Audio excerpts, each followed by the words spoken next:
What if you could help others to find the power to heal themselves? Physically, emotionally, and spiritually. When I started teaching my classes, it was in 2002, and I was just doing the past life regressions and contacting the subconscious part. But then as the time went on and we found how powerful this was and what we could do with it, a lot of the students began saying, you know, advanced past life regression doesn't really tell what it's all about. This is so much more than that. We think you should change the name. So it was a few years ago we decided to change the name to Quantum Healing Hypnosis Technique. And this is the healing technique that we've now been teaching it, well, since 2002, that's 12 years. What if you could time travel with them? Visit mythical places or angelic realms, other worlds, other galaxies. Help others to speak to their higher selves. You can. Dolores has taught thousands of people from across the world how to use QHHT, and now you can learn her method by going directly to dolorescannon.com. And don't forget to mention the discount code MORETALKS.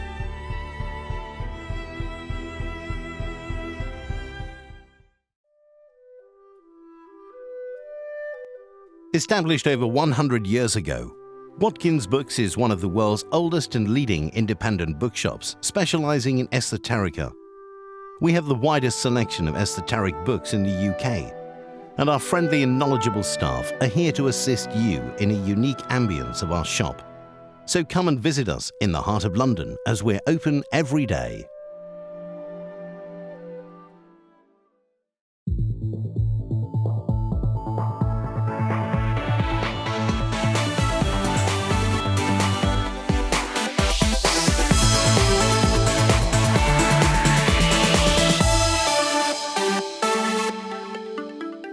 The comments and views expressed on The More Show are those of the people that make them and do not necessarily reflect the view of Kevin Moore, The More Show, or this radio station and its affiliate or sponsors. This show is for entertainment purposes only. Broadcasting from the UK and across the world online. You're now watching the UK's only alternative late night talk show, and I'm your host, Kevin Moore. For the next hour, I'll be covering subjects that will open up your mind and provide you with information you may have never heard before. On today's show, I'm about to be joined with my guest, Barry Eaton. Now, Barry has a wide international experience in all areas of the media and entertainment industries. He is a well-known radio and TV presenter, having spent many years with the Australian Broadcasting Corporation and various commercial radio and TV stations. His profile embraces news, sports anchoring, lifestyle shows, current affairs, and talk radio. He currently hosts and produces an internet radio show called RadioOutThere.com, which has a worldwide audience. He is also a voiceover artist narrating documentary films, radio and TV commercials, and more. Barry Eaton, welcome to the show. Thank you, Kevin. It's great to be here. Hey, it's great to have a fellow radio broadcaster on as well. It really is. Interesting background, how you were in mainstream media for many years. Still are, in a sense, and we still are now. I mean, you've been doing your own radio show for a while. We'll get into that. How does someone cross over from sort of mainstream media then over into the sort of paranormal? I do know, sort of asking you that question, a little bit about you in a sense that you had more and more guests coming on at one time that were into the esoteric, in a sense, from astrologers as such. But then, yeah, tell us, where was that awakening moment for yourself? Oh, well, I guess awakening moments always happen with some kind of transformational thing. For me, it happened to be a divorce, which turned me in the whole direction of the metaphysical, shall we say. But it was back in the 80s when I was doing commercial radio, a talkback show. And I used to have various guests on, everything from sport to politics. And I had a couple of people on that were numerology experts, astrologers, and so on. And they all got such a fantastic response that it really piqued my interest in the whole thing. So I started to learn a bit more about it. And then when I went through this divorce, I said to a guy called Gary Wiseman, who was the astrologer on the show, I'm going to do your course next year. And he said, what? And I said, yeah, I want to do your astrology school next year. He said, where did that come from? I said, I don't know, but I'm going to do it. And I did. And that was the year of the split with my wife, who was British, by the way. And not that I'm holding that against you, Kevin. But, but then I did astrology, and then part of that was learning a little bit about clairvoyance and tarot and everything like that. And it opened up. Now, I was still doing mainstream broadcasting. I then started to work on the ABC, which is the Australian equivalent of the BBC. That's right. And I was back reading news there. I'd done many shows there in the past. And I was combining both worlds. So still doing astrology, still doing various other things, but also reading the news on national network radio. So it was a very interesting coupling of two different worlds, and then gradually one started to slip away. I still do voiceover work for documentary films, etc., but these days I'm mainly interested in this whole metaphysical side, hence my own radio program on the internet, radiooutthere.com. And when we say on the internet, hasn't it become a sort of mainstream media to broadcast on, where you can broadcast to the world? I mean, there was a sort of ego satisfaction at one point, with broadcasting on FM, but I just don't feel it's as strong now. 5 years ago, when you look at the YouTube platform, people may have turned their nose down at it. Now it's like, oh, you're on YouTube. Oh, cool. Yeah. Yep. There's been a massive shift. Well, that's very true. And the good thing about it from my point of view, and I guess yours too, Kevin, is that for years I had to work with idiot program managers. Now I'm the idiot program manager on my own program. So if I make a stupid decision, I can only go away and kick myself. I can't swear at a program manager behind his back. Well, that's absolutely it. Now I've done a big boo-boo here. You're actually from the Australia, so let's just say that this is a long distance call, even though you couldn't tell in a sense with the technology nowadays. So it's my time just gone 9 in the morning. It's your time 6 p.m. So just honour that you're calling all the way from Australia, which is great. And okay, with Australia as well. People in the UK into metaphysics or the US as well. Australia is really a very spiritual, metaphysical place, isn't it? There's lots going on in this arena. It's becoming more so. I would say 20 odd years ago, it was emerging, but now more and more people are opening up to the whole area of spirituality and, to do a reading for somebody, whether it's clairvoyant or astrology or whatever. I do readings for people I play tennis with, just ordinary. Yeah. They're not necessarily working in the industry of metaphysics or anything like that. So more and more people are accepting it as not alternative, but just another aspect of life. You've also been teaching as well. I mean, it's not, you taught journalism. I don't think you teach it anymore as such, do you? No, I don't. I went to a university level teaching radio broadcasting to students, mainly straight out of school, but some senior students as well, and advanced students. And that was great. I did that for about 5 or 6 years and really enjoyed putting something back in. The old saying, those who can do, those who can't teach. That's a load of rubbish. And we were working, a whole group of us who are actually working as professionals in the industry of journalism, radio, television, print, you name it. And we were all in there teaching the kids, because you can't just suddenly walk away and say, well, I'm not going to do anything. I'm not going to put anything back into this industry. If you've got that experience, why not share it? Help the kids coming along. That's what I did. Yeah, absolutely. There's very little courses, I think, that do just radio nowadays. It's now an amalgamation of media all over, I think. And this was a media course. Oh, this was. I taught the radio component. Right. But we had television, we had print, we had public relations, we had the whole gamut. That makes sense, yeah. Whether they understand nowadays what it was like back in the day to do radio, with the advances of digital nowadays, digital recording techniques, the platforms that you can broadcast on, it's so different. And I think in this media, it's shifted so much that, when people do go to uni nowadays, I know this is a bit off base here, but I do feel that, you can become your own product now, and you don't need a company behind you, and you can monetize it as well. Yep. You can make a living from it. You can survive from it. So it's very, very, very different, and it's great to see this. Hence why people interested in these subjects can find shows like yourself. And there's some good variation out there as well. Well, I tried to sell my show to various stations, the ABC, commercial stations, whatever. Oh, yes, we're all very interested. Yeah. But when it came down to the nitty-gritty, they just didn't return any phone calls, even though they were talking about which time spot they were going to put me in. So it's very hard. And if you can't do the program that I would like to have done, first of all, on mainstream, I thought, well, blow it. I'm going to start my own gig at least. And that's the best thing I've ever done. I thoroughly enjoy being a total free spirit, if you like. Yeah, absolutely. There was a question I was going to ask you about Australia. Something was coming into my head prior, but I can't remember what it was. Yeah, well, the fact that we beat you at cricket sometimes. Well, it could. No, I don't know. I'm not a sports person. Do you know? I'm dead boring like that. No, it was something to do with the metaphysical side of Australia, but it'll come back to me because when we get into your psychic side as well. Okay, well, moving this forward as well, let's get into your psychic abilities. When did this open up for you that you had these psychic abilities, and did anyone else in your family have these psychic abilities as well?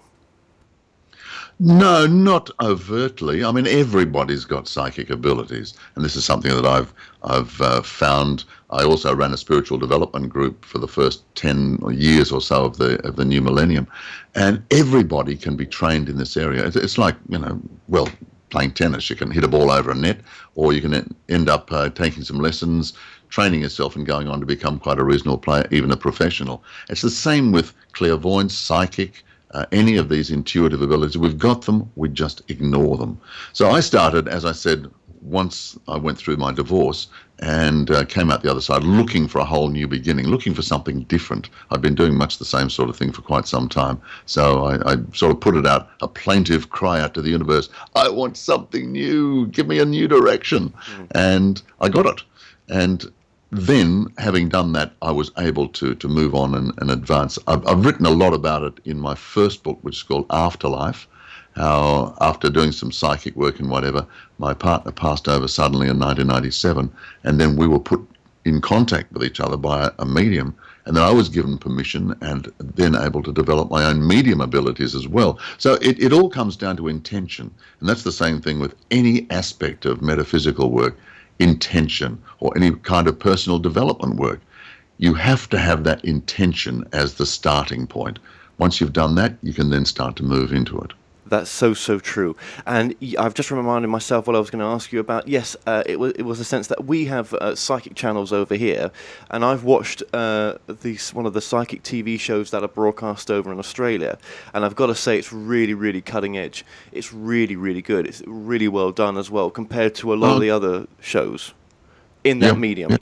I think the Australians lead the edge with that, and if you're interested, I'll put a link below the description of this video. What that particular show's called.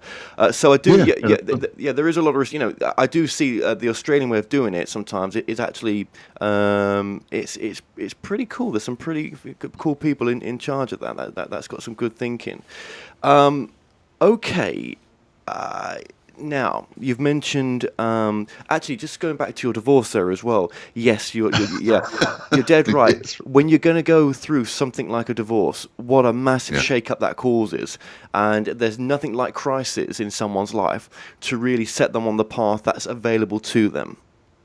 Oh, exactly. Well, this was my second divorce, actually, so I figure that I must have learned something from the first one. But anyway, it's definitely a transformational point in your life. And you can either keep on going the same way and keep on making the same mistakes, or you can, as I did, determine, I want something new, I want to take a different direction in life. Yeah. And it's like many opportunities that we do get. And we can look at this when you're doing an astrology chart for somebody, for instance, or doing a psychic reading for somebody. I can work out exactly their transformational point.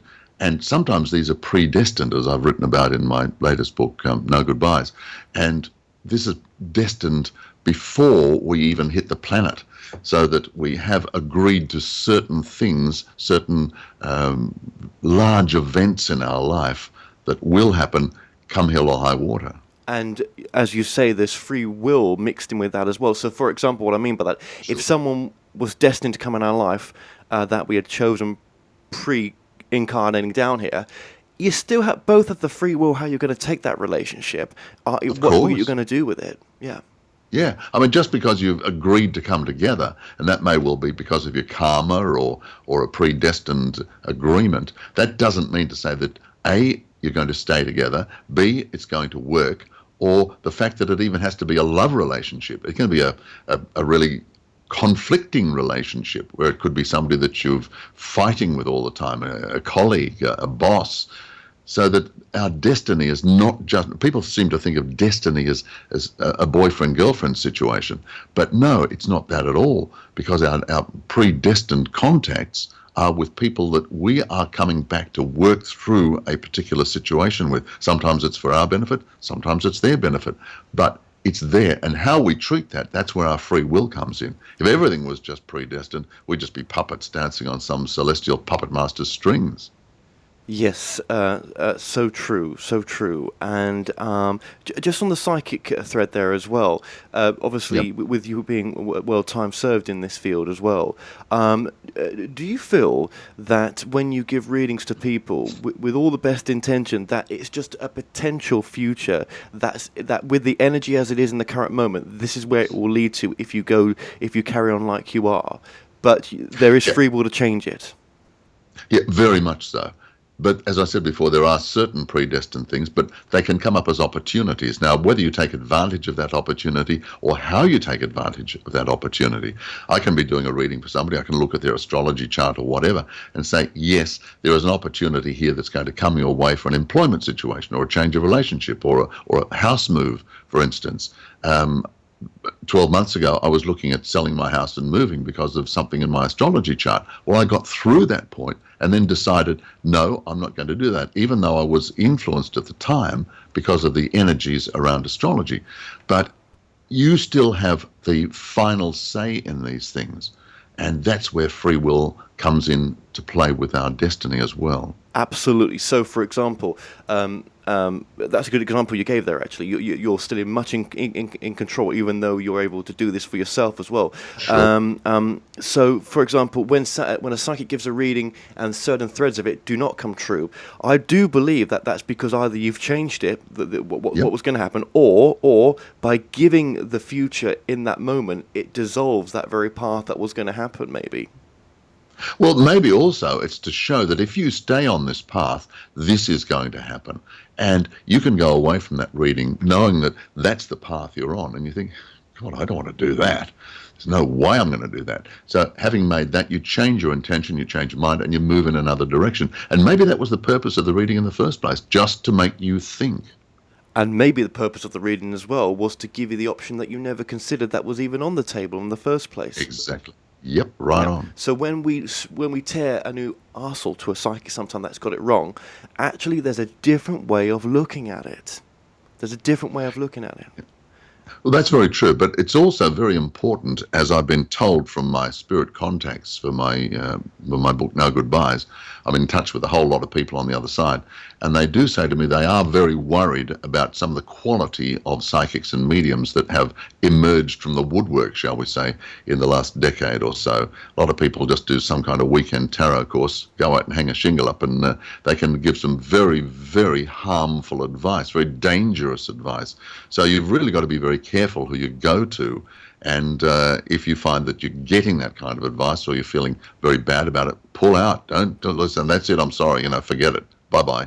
Otherwise, you can end up being steered in a very, very dangerous direction. So they're concerned about that on the other side, and they want us to know the fact that just because somebody sets themselves up as a psychic, clairvoyant, astrologer, or whatever, doesn't necessarily mean they're good. So you've got to be very careful. And how much does that reading come from love as well? Very true. Very true. Because a lot of the people I know have done these courses, and they suddenly, a friend of mine, a wonderful medium, they had a business where they were, not a business, they were running a group training mediums. And this guy who had done this particular course, after a few weeks, he was doing quite well, showing promise. He came up to me and said, All right. Okay. Well, now I've done pretty well. So I've done 6 weeks of this course. Now I'm ready to go out. How much should I charge? None of this, and my friend Ezio, who I include in my book, No Goodbyes, wonderful medium. I've worked with him on stage as well.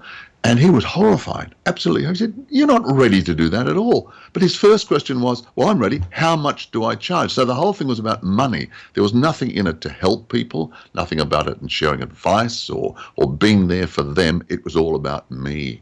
Yeah, yeah, And that's very dangerous. As Casey would say, Edgar Casey, that it's about being of service. Of course, it's about making a living from it. Of course, it is. But Sure. the primary purpose is of being of service as well. Actually, talking about Edgar Casey, were there any books that sort of influenced you during your spiritual evolution, in a sense, or even do now, or your awakening? As you can see behind me, I'm in my office studio at the present stage, and I've got books everywhere. I'm a book collector. I've been a book reader ever since I could read from about the age of 5.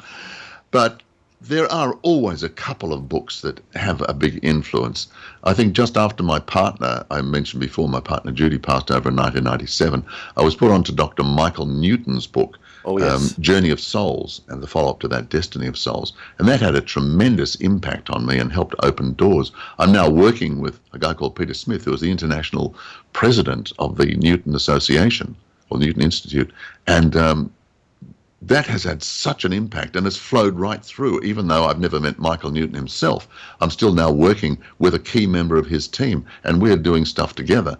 So it's quite fascinating that certain books like this come into your life for a reason. There's absolutely no doubt about that. I mean, there are many other books too, but that one always jumps out at me it got me on the path. Yes, absolutely. Well, that's very interesting. That is. Thanks for sharing that. And also, even your book, every book is a form of teaching. It's a form of teaching. It really is. Now, just going back to your psychic abilities as well. You went to the UK Arthur Findlay, forget the name right, college, which a lot of people that I've met on this journey and interviewed have been to. So when for psychics, up and coming psychics in Australia, what organisations would you recommend for them if they want to further their abilities? Well, Arthur Findlay is mediumship as opposed to just psychic work. True. So I was doing a kind of postgraduate course, if you like, in medium work, and that was back in 2012. But look, there are many different ways. It's like people used to come to me years ago when I had my head on television and doing all sorts of things. "Oh, how do you get into the business? How can I start? What can I do?" So there's no set way. Yes, you can do a course. Maybe you can go and go to school or college. It's like being an actor. You can go to drama school or whatever. The thing is, you've got to do it in whatever way you find the best. You can go to a spiritualist church and start to learn. You can join a circle there. There are many other people that do teach these things, like my friend Ezio De Angelis, who was running this group called The Gathering, and they were training all sorts of people. Yeah. Once you create that intention, Kevin, you've got to create the intention, as I said before. And the old saying, when the pupil is ready, the master will appear. And it always does. And if that is your direction in life, and that is going to be something that is really meaningful for you and for everybody else, it will start to unfold. So set that intention. So true. And practice, and you can get that at a spiritualist church as well. There are many courses and circle days there and all sorts that way you can be around like-minded people to really build that skill. And as long as you're being true to yourself and that's what you really want to do, then it will work for you. And it is something you can work on. It's a bit like channeling as well. I had Daryl Anchor on just yesterday, the guy that channels... I'm going to get the name wrong. I can't believe that. Bashir. Or Bashar. Oh, yeah. I've got it. It's one of the two. I'm dyslexic. What can I do? Yes, with channeling, it's something he learnt. Now, I'm using the word channeling here because you have a trance medium in your story, which we're going to get to as well. Would you say that trance medium is a form of channeling? No. Oh, it is, I suppose. Trance mediums are... I think it is. There's two kinds of mediums. There's a conscious medium, which I am. In other words, the information comes through me. I'm talking to you, and it just comes through me.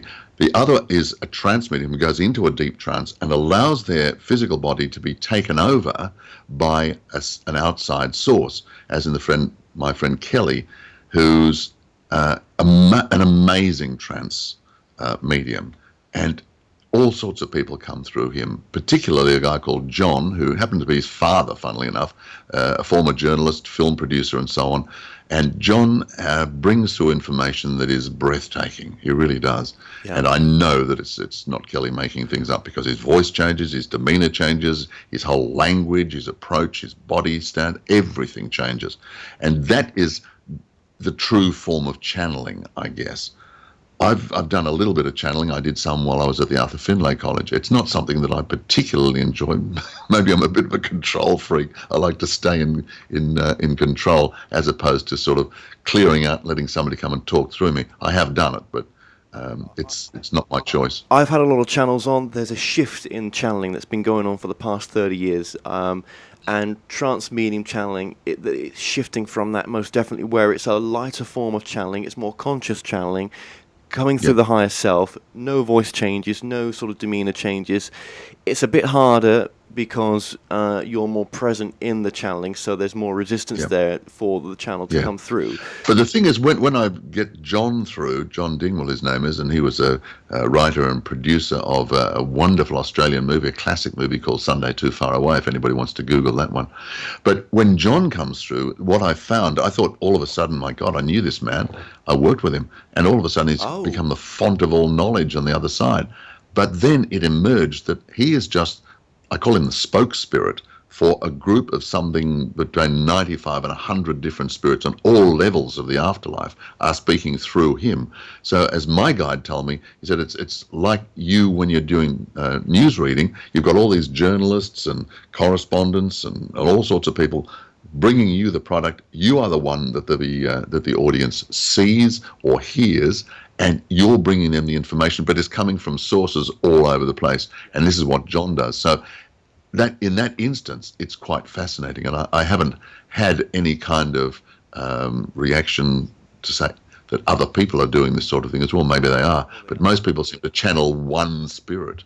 And that person comes through with one source of information. I've got information coming from everywhere in the afterlife, which is fantastic. That's the confusion.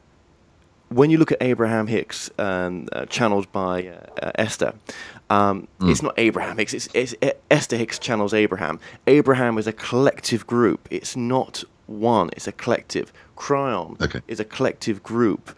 Bashir, Daryl, Anchor, it's a collective group. Most of them are a collective group, and that's so. When you say that, what you're saying to me, I can resonate with that, because yes, it's almost like they care so much to want to come through, but it's the same message through many messengers. Of course. Well, that's what I was told, Kevin, that there is a concerted drive in the afterlife to get information through to as wide a range of people as possible on the planet. First of all, to take the fear away from so-called death, because we don't die, only the body dies. The energy, the spirit, the soul lives on. So they want to get that message across, because one of the greatest fears that people have is dying. That, oh, that's it. Oh, the lights are going to go out. It's all over. Good night. Bye-bye. Never seen again. But that's not the case. So there's this concerted drive that's been going on now for quite a few years of Earth time to get this message out. I'm not the only one, and I'm not surprised to hear that about some of the other people. I must admit I don't tune into other people's channeling. I know of Abraham, and I know of a couple of others, but I've got so much on my own plate at the moment, I really haven't got time to chase all these other people myself. Absolutely, yeah. But that was fascinating. You should say that. I didn't know that, to be quite honest with you, that they are channeling groups as well. So that gives me a lot of credibility as far as John is concerned as well, because if he's doing that and these other guys are doing it as well, that really shows this concerted drive that's on is for real. And it's funny, they don't talk to each other. These people channeling, they don't talk to other channelers. Mind you, Lee Carroll, that channel's Cryon, has brought and does do summits in Sedona, I think yearly, if he can do, that brings other channelers together, and I think that's a beautiful thing, because when they're channeling on stage doing this, you can watch this on YouTube, other channelers on stage in Sedona with Lee Carroll. It's like they're in symphony, that they just know when to stop and when the other continues. There's a very deep connection going on there. Some beautiful messages coming through. So yes, know that when John comes through for you, to the trance medium that you're working with, it's definitely it's definitely John coming through, and it's incredible the journey that he's taken to bring this information forth now with yourself. But let's just go back in the story, because I know we're 28 minutes into the interview. There's so much to talk about with you. Judy's passing. Yes. Now, were you married to Judy? No, we were only together for 4 years. We met sort of later on in life, although we have had many past lives together. So we came back again. And we were living together for 4 years, and she developed this dreadful problem. It started off like emphysema, but then because she used to be a heavy smoker before I met her and got her away from cigarettes, one of the more positive things I've done in my life. Yeah, and that's good. That's being good. a non-smoker. And but she came down with what we thought was really bad emphysema, rushed her off to hospital, and they found that she would have had a complete heart-lung transplant to survive. God. And the doctors decided she wasn't physically strong enough to do that. So they sent her home, and she said to me, she was heartbroken. She said, they're not doing anything, they're just sending me home to die, and they've given me 3 months. Well, she passed over within 2 months. In Australia, our Aborigines have this system called pointing the bone. It's an old thing that if certain members of the tribe wanted to get rid of you, they'd point the bone at you. And it's exactly the same. They pointed the bone at Judy, and off she went. But since she's been on the other side, we have connected. She's around me a lot. We have a lot of contact. She's brought through some fantastic information. But it was a very tragic thing, because we were only together 4 years before she passed over, so it was pretty heartbreaking. Well, 4 years is still a fair time, and I can imagine I planned a bit more than 4 years, Kevin. Of course. I think we both did, actually. Yeah, no, I mean, having to nurse someone through their dying moments. I'm not trying to make you feel sad. I'm just saying I can't understand, because I've not been through it myself. So there's no point in saying I can.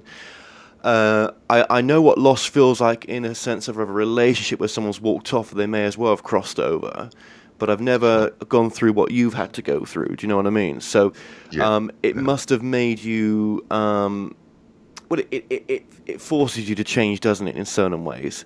And well, it shattered me at the time, because although we were together for 4 years, it was only the last couple of months after she was diagnosed that I really had to nurse her. So the last couple of months were really tragic, very heartbreaking. Yeah. But prior to that, we'd had a wonderful life. We'd traveled around the world. We'd done all sorts of things together. So that all of a sudden came to an end. But it did change my life, and it obviously changed hers. She's very, very happy on the other side. She's doing some amazing work. We're still in contact. So I'm not sad. I was at the time. I was absolutely shattered. But I went through that. It took me a few years. But I'm now with another beautiful lady, and I know Judy had a hand in organising that. She was a Scorpio in her last life. I bet she did. I used to say to her, Judy, you're a Scorpio. You like to manipulate like all Scorpios. She said, I do not manipulate people. I just know what's right for them, and I just gently push them in that direction. I love it. I Very really do. scorpionic. Yeah. No, I bet you she did help you find the lady that you're with now, which is a beautiful thing. And that you've been working together, from the other side. I say the other side. It's probably just there. It's not. I don't believe it's up there. I think it's just there. All around us. Yeah, it's all around us. Yeah. So, what does she help you bring? What did Judy bring through? What information, in a sense, was it a book she helped you bring through? How did that work, or what did she do? Well, it's an interesting story, because when she first passed over, I had started the radio program, which is now Radio Out There, but we were calling it Celestial Power. And we had various people, including a medium who came on, and just before Judy passed over, and Ruth is her name, and Ruth's in England at the moment, as a matter of fact. But anyway, a couple of months after Judy passed, Ruth contacted me and said, would you like to speak to Judy? And I said, well, yes, I know, but she just passed over. How do I speak to her? She said, well, she's come through and we've now got permission for you to contact her. So I arranged to go around to Ruth's place on the Thursday or whatever it was. And when I got there, running half an hour late, here's Ruth standing on the steps saying, where are you? You're supposed to have been here half an hour ago. I said, oh, I'm sorry, I must have got the times mixed up. She said, look, Judy's inside and there's a whole bunch of other people in there waiting for you. I thought, there's a what? A whole bunch of people in there waiting for me? So I sort of tentatively stuck my head around the corner and I couldn't see a soul. But the room was full of souls because Judy, being the little wrangler that she turned out to be, had brought on members of my family. My parents were there, other relatives, other friends, all sorts of people.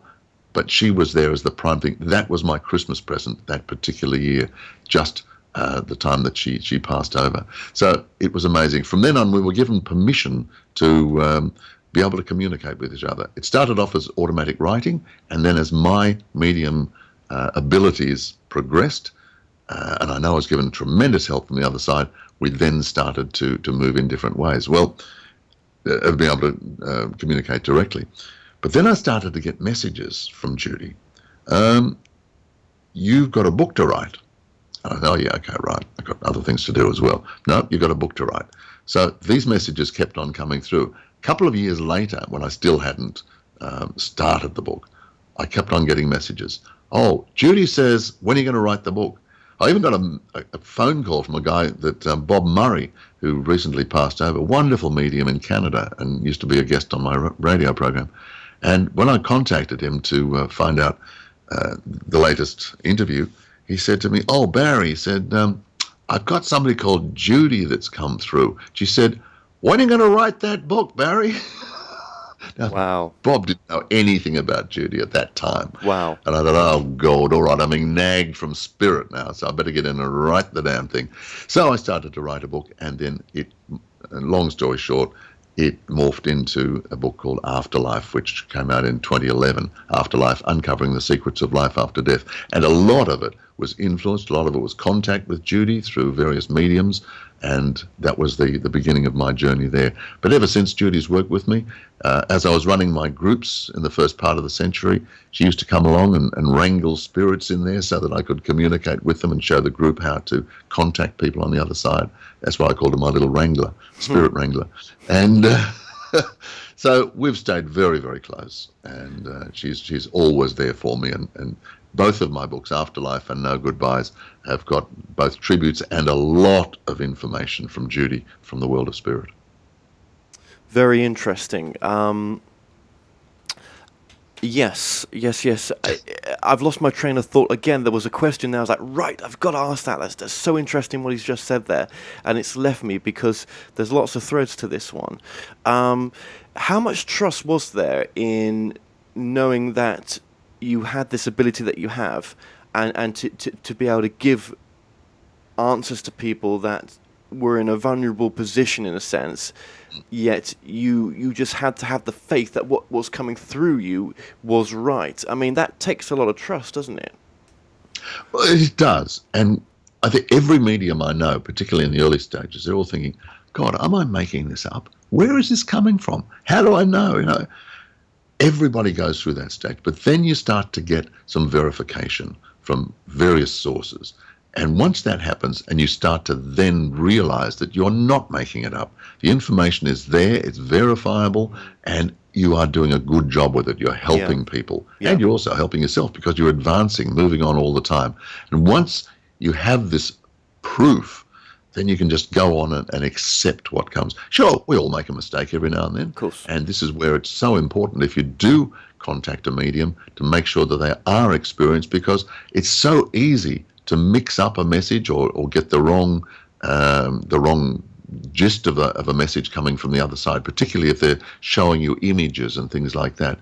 You can, and that's where we were taught at the Arthur Findlay College, just how to present that information to people so that there is no confusion. And that's why it's so important to go to experienced, well-proven professional mediums. Yeah, and absolutely. And what you said there in your story as well about how Judy came through that talk show host, all the way over Canada. He didn't know who Judy was. If you're not getting that signal or that sign, they will keep coming through in different ways until they're going to hit you over the head, right? In a sense. Right. But you can't make that up. That really happened. Really did happen. And I mean, what do people want to make of that? I mean, if that's not good enough for people to believe in, that, you know, there is something there, then, well, you know, you never will do. You've got to have faith, haven't you, as well, in these subjects, and you've got to have a bit of, you've got to be able to look past your ego in these subjects as well, that there is a greater reality. Well, I say that if they're skeptical, and of course there's loads of skeptics around, that's their problem. It's not my problem. I used to get upset by skeptics. Now I think, well, you know, what's the matter with you? Why can't you take information and at least accept it with an open mind instead of closing your mind from the word go? And I cannot understand why anybody would not want to accept the fact that life continues after death. Does that mean they hate their life so much they can't wait for it to end? Surely it makes sense to me that if there's any chance at all that life is going to continue after we die, then I would want to grab it with both hands. And when information, proof is given to you, why would you turn around and reject it and poo-poo the whole thing? I find that very difficult to believe. I cannot understand skeptics. Don't you think as well, okay, so a book like yours takes away the fear of the dying process in a sense. Yep. But what it also does... Well, it's not the dying process. It's what happens after the dying process. But what I think it also... thank you. Yeah, what I think it also does as well is it's bringing in teaching information about how we can live in the present moment better now, how our life now can be, because it's not all about, you know, waiting towards crossing over, and this is just being a waiting life. You are here to live your life to the maximum that you can do. But we forget that sometimes, though, don't we? We want tomorrow to come. We're not happy with now. Well, we do that, and that's why there are so many people on the other side wanting to help us to answer the questions that we have that have never been able to be answered by other belief systems, shall we say. They want us to know that, yes, they are around us. They want us to know that life doesn't end when the body dies. It continues. There's a whole lot of other things that happen. They want us to know that when we do go back to the afterlife, which is our real home, what will happen when we get there. They want us to know that they are keeping an eye on things here, and they want us to know various aspects of questions that we have no idea the answer for. They're willing to give us these answers, and that's what I've done in my latest book, No Goodbyes, pass on information that is going to help people in their life. And the best feedback that I can get, Kevin, from people who have read my books is to say, well, yes, you've taken away the fear of death. That's fantastic. But what you've also done is, with that information, I've been thinking about my life, and I realize that I want to make some changes. I don't want to keep on going the same way I am. There are things that I want to do differently.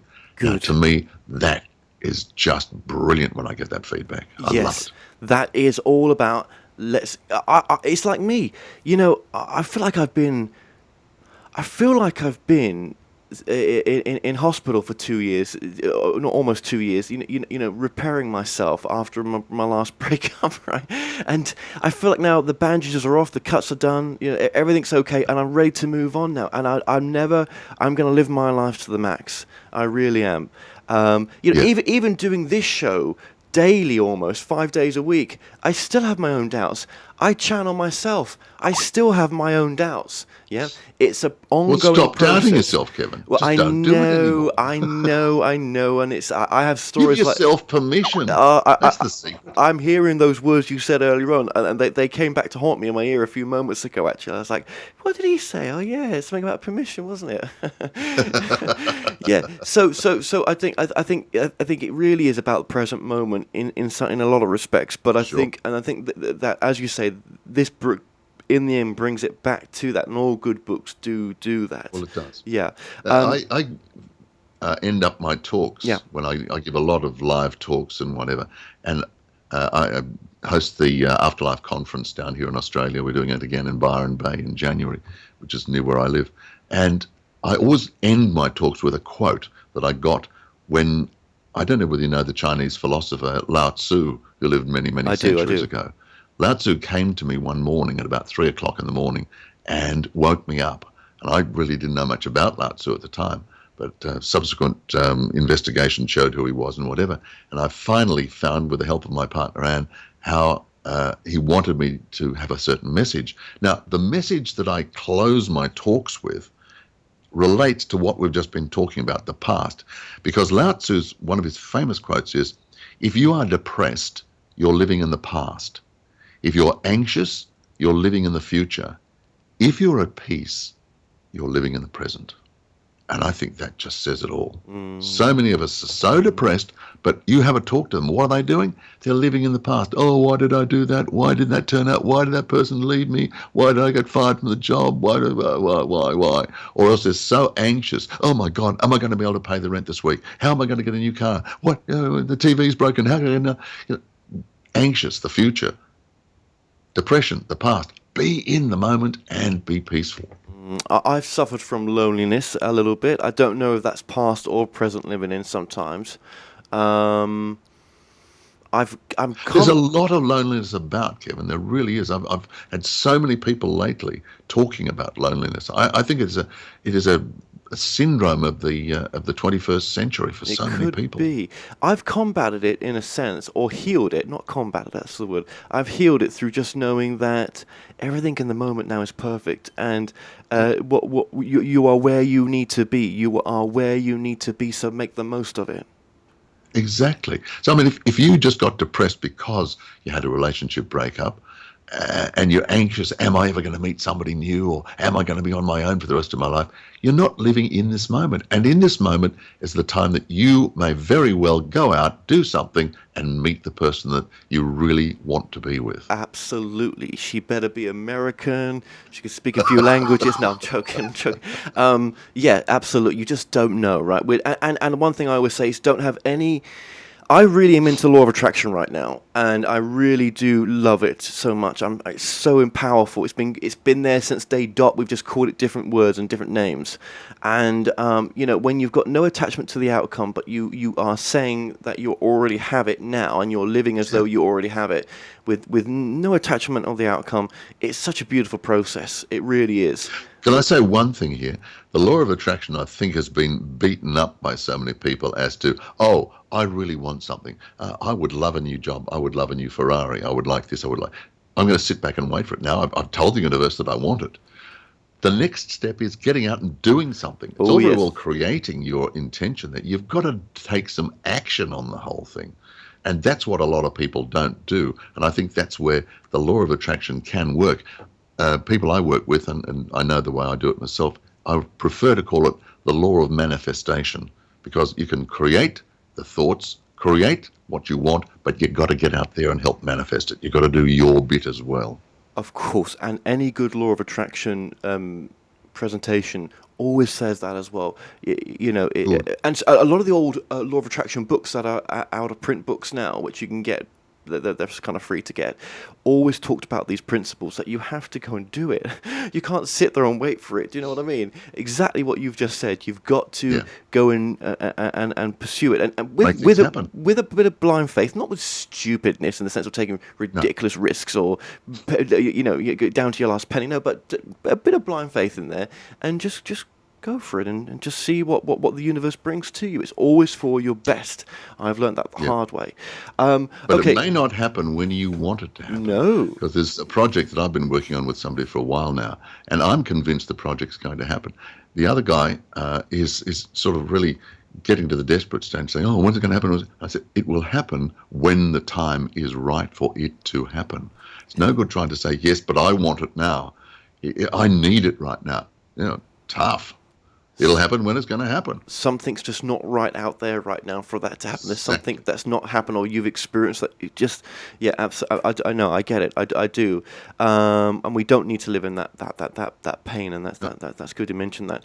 Just very, very quickly, one thing I think is a difference between channeling or trance mediumship and psychic reading is definitely channeling to me, or trance mediumship, is a form of teaching. It doesn't really give readings to people about predictions of futures and stuff like that. It's more of a teaching method, and teaching information will come through, whereas the psychic readings a little bit, or mediumship readings is obviously quite different. It's just something that keeps coming to me recently, because I think if someone out there is practicing being a channel and trying to give readings to people or validations, I don't think the information comes through like that. I just don't think it resonates like that. It's different. So just to not knock people's confidence, that's all, if they are going through that. So, okay, now, with your story, I know we're running out of time. We're 48 minutes in. It's just not fair, because you're a really interesting author, Barry. You really are. Now, we can have another chat at another I time. know, it's never enough. I know, it's never enough time. It really isn't. Now, your guide, M. Now, okay, for example, the book No Goodbyes. Has M brought that information through for you? M is with me all the time. He's like my spiritual muse or mentor. He's with me when I'm writing, only when I'm writing. He's not my guide under other circumstances. I do have another wonderful guide who's with me right now. But M is only there for the books. And I will be gathering information. I'll be typing away there, putting it together, and M will be coming through the fingers on the keyboard. And I'll think, whoa, where did that come from? And then I'll confirm it with him. And yes, he's come through with that information. He's brought me some fantastic material. And I just love working with him. I'm about to start working on another book, and I can't wait to get back in touch with him again. Okay, who is M as far as you understand it? I can't tell you. I am sworn to secrecy on that one. If I told you, he is very well known, let me put it that way. But I am so honored to be able to have him. But he just wants to be known as M. He doesn't want to have any other kind of attribution. That's it. It's Edgar Casey, isn't it? No, it's not. It's not. Okay. Even if it was, I wouldn't say. Damn my psychic skills. I will tell you honestly, it is not Edgar Casey. Okay. No. Okay. Very, very interesting. No. And I can understand. Why they would want not to come forward, because it's when they are coming through, whoever it is that is coming through, it's an aspect of them. It's not them as they were, and that aspect, it's different now. It really is. So, these advanced spirits, and he is a very, very, very advanced spirit. Right. They're able to split their energy into many, many different small pockets of energy, just as we can. I mean, we don't bring all our energy back into this lifetime. A lot of our energy is still back in the afterlife where it belongs.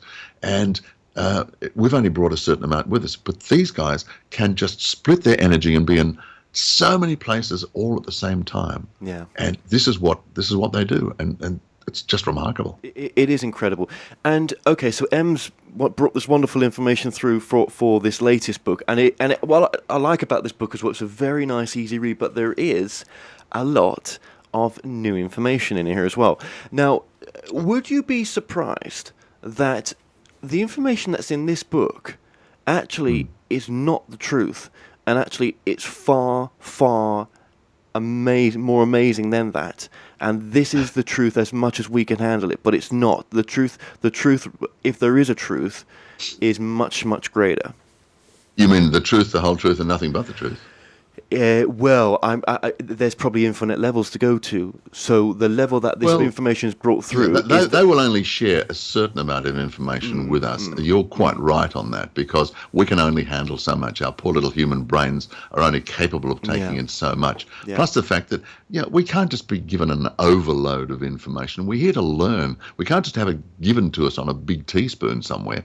We are here to have these experiences for ourselves, learn and grow and evolve as spiritual beings. That's why we're here, to have as many experiences and learn and grow. And that's when we go back to the afterlife, we go back to that area that our soul has evolved to.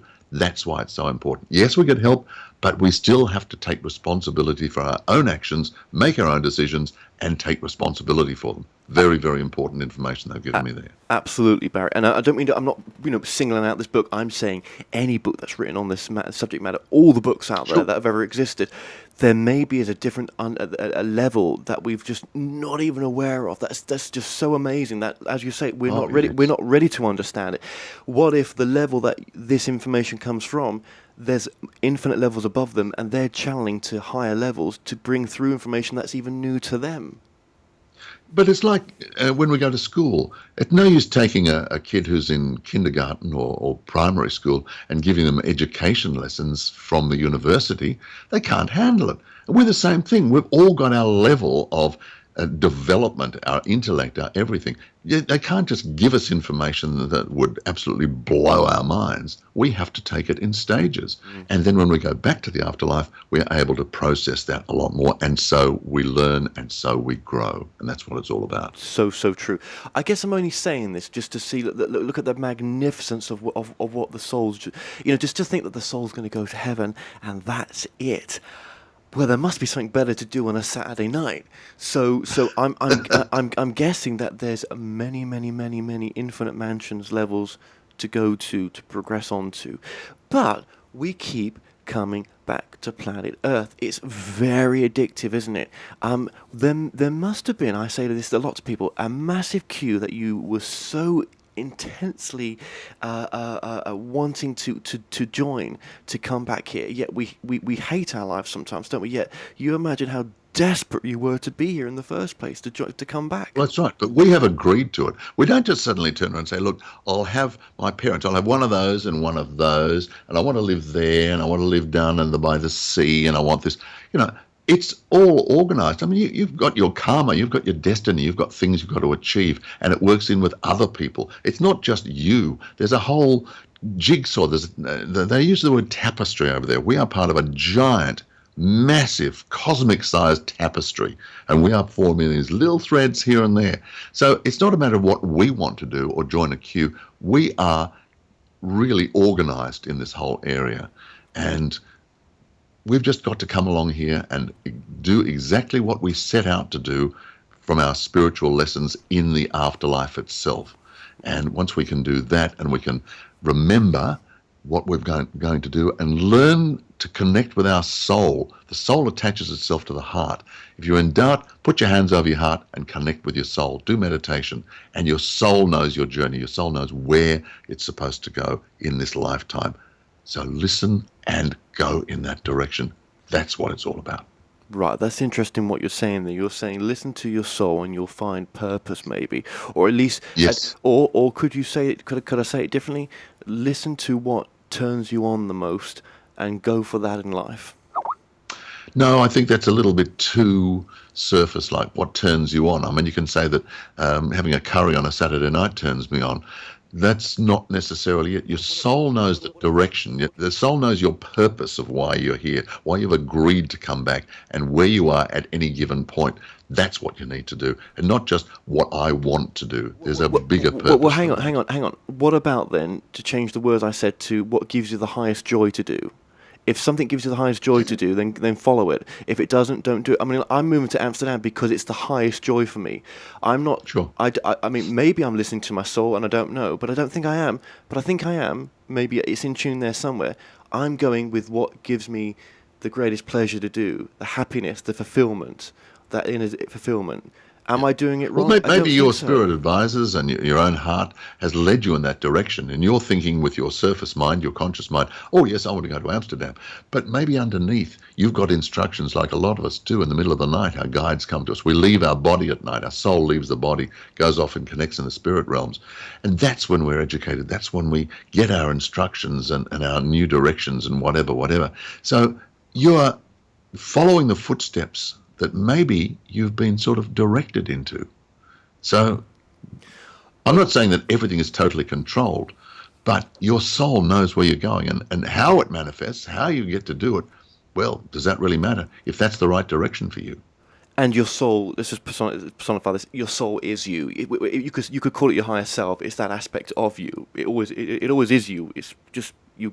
Well, your soul is part of that soul energy, the soul energy that attaches itself to this particular body at the heart level. There is still part of that soul energy. I refer to that as the higher self, which is still back in the afterlife and doing many different things.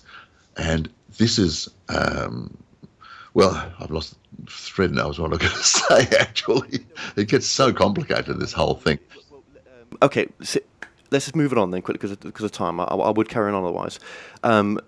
then okay, so you're going with what your soul at a deeper level is pushing you towards, in a sense. You think Yep. subconsciously there is free will, of course there is. You're going, I say, Yep. you're going with happiness, and your soul's also benefiting you as well with that decision.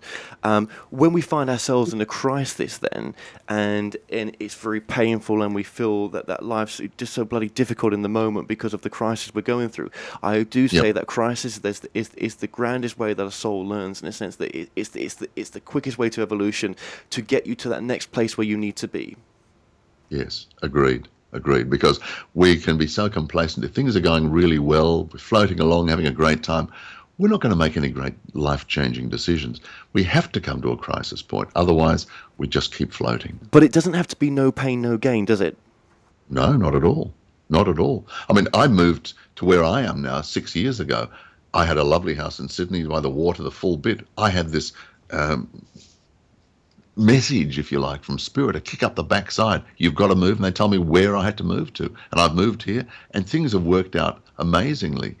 If I hadn't have moved here, all sorts of things, including my book, No Goodbyes, would never have been published. Right. I listened to it. Okay. So you yeah. made that move, and is that where you met your new partner as well? No. I was living with my partner in Sydney. She's still there. So, she's we still have in Sydney. A commuting relationship, which is not an easy one. But we continue that because we know that is the way life has worked out for both of us. Okay. Now, no matter what we do in life, as long as two things, we're not hurting anyone or we're not hurting ourselves, I don't think it matters what freaking career that you do, as long as you're happy doing it. Unless, of course, that career is your destiny and you were destined to be a healer or an inventor who's going to bring a whole new advances into the world. Unless there is a predestined career where you are going to really help people and help yourself at the same time, no, it doesn't matter what you do. Don't you find that most industries are a form of giving back? No matter what you do, it really, it's being of service. Most industries are, in a sense. Yeah, I don't know whether I agree with that. I'm sort of a bit. I'm not a great fan of the big pharma industry. They're not giving back; they're taking all the time. Well, so there are certain industries to that I would agree with you on that, but others of them, they're more interested in how much money they can rip out of the system, out of the community, rather than giving back. Well, yeah, but then without some of the drugs, then part of the healing process would be difficult as well. I think sometimes the physical body needs. Yeah, sure. But then again, there are so many drugs that we're just being ripped off because it's a multi-billion-dollar industry. And True. There are cures and healing out there that are being hidden because they don't want those cures to come out because they'd lose all that money. Yeah. So that's another topic. It is. It is. I wasn't really from the perspective of the fat greedy cats, corporate spirituality, more of an individual's path, and if they're choosing something that's a bit out there, shall we say, it doesn't matter. Yeah. It's cool. It's all right. Just because we talk spiritual talk does not mean that. Look, I've been smoking before. I've smoking recently. I've got to stop. I know. I've done drugs before. Sex, drugs, and rock and roll has been part of my life. I don't deny any of it. Just because I'm on this spiritual path does not mean I'm some sort of goody two shoes. Yeah, I'm glad of my human experiences. I'd never deny it. Do I want to change things? Well, yes, of course. Yesterday I was having a conversation with someone saying, I need to cut down the smoking. I want to stop it. I'm now going to stop it. He says moving to Amsterdam, but I am. I don't mean smoking weed. I'm talking about smoking just cigarettes. So my point of what I'm saying is just to say to people, look, you don't need to live a Jesus type life. Just get on and live your friggin' life. Yeah. But what spirituality does do is, or an awakening process does do for you, is it gives you different options and you see things from a different perspective. It takes the pain away from some things and lets you become your own healer and in charge of your own destiny as well. It does many things having an awakened experience. I wouldn't say it's an easy thing having an awakened experience, but what I'm saying is it doesn't involve, dressing up in white and not having sex again whatever it is. Yeah. Of course not. And, everybody's on a spiritual path. They're on their own spiritual path. How that path goes, where it goes, and the way we go about it, that's up to us because every journey is different. Absolutely. So when I go back home and my life review, I won't regret nothing. Well, maybe a little bit, but we'll see. You're We'll not see. regretting, Yeah. Okay, we're 1 minute. So we're 1 minute over now. So there was so much I wanted to ask. Because I mean, your book as well. Not only does it sort of take away the illusion of the fear of dying, it talks about fun and entertainment when you cross over sex in the afterlife. I thought that was interesting. I know other books have mentioned that, but I thought that was interesting. I think we can have that which we desire when we cross over. I think the manifestation of it's a lot quicker. There's no time in a sense. This is the thing about your book. There's lots in there that I know we've not got time to talk about, but it's like, never heard of that before, but that's kind of cool to look at it that way. Well, that's good, because that was the whole purpose. And if I wrote the same thing as everybody else, what's the point of that? So the information that's been given to me from many different sources is there to be able to let people find out new things, new directions. Yeah. What would you say is an important point what is an important message of the work that you do, would you say? Well, the most important thing is, we've addressed this a couple of times, Kevin, is the fact that there is no such thing as death. The body perishes. The soul is pure energy. Energy cannot be destroyed. It can be transmuted, but it cannot be destroyed. Law of physics. So it makes sense that when that energy leaves the body, and we've all seen it somewhere along the line, the energy leaves the body just shrivels up and dies, then where does that energy go? It makes sense. It goes back to where it came from in the first place. Call it the afterlife, call it paradise, call it heaven, whatever you want to call it, the world of spirit. But it goes back, and it's our real home. And that's the message that I want to get people to understand, that this is not home. We're having an earthly adventure. We're a spiritual being having an earthly adventure in a human body. That's basically it. But while we're here, we still need to advance and learn as much as we possibly can. So every evil thing that you do will come against you in the long term. Yeah, I think the more spiritual awake you come, the more that you would not want to harm another, because you realize that we're all connected, and the more love that you'd want to put out there, and the more caring you become to yourself and others. Do never forget yourself in that process as well. Now, again, this book, it's a wonderful book. I actually would recommend this as a good read. Actually, I love you as a host and as an author as well. I think that you come across really nice. Your energy does, and I think there's a lot of good stuff in this book. And I don't believe this is your final book at all. I think there's much. No. Well, I have another book I've written at the moment, which is with a publisher. So we'll wait and see what happens with that. And I've been asked to write another book that will embrace aspects of the afterlife. So we'll see where we go from that one. Right, okay, absolutely. And would you say that everyone that's going to read this will come up with their own truth as well? Yes. Yes, that's the purpose of it. Right, yeah. There are certain universal truths, but it still comes down to everybody's on their own journey. Everybody has to experience their life the way they create it and take responsibility for it. That's really important. Absolutely. And yeah, okay. Well, I was going to ask you one other question there. I think we really are out of time here. I keep saying that, but we really are, actually. I'm going to get told off in a minute. So, story of my life. The good thing about it is, when you get back to the afterlife, there's no such thing as time over there, Kevin, so we can just keep on going. We will, and we will be channeling back over here for those who wish to listen as well, and bringing some new paradigms of information through, absolutely. Well, look, Barry Eaton, it's been a pleasure to have you on, and it's been very, very interesting. And your website as well, just mention that quickly.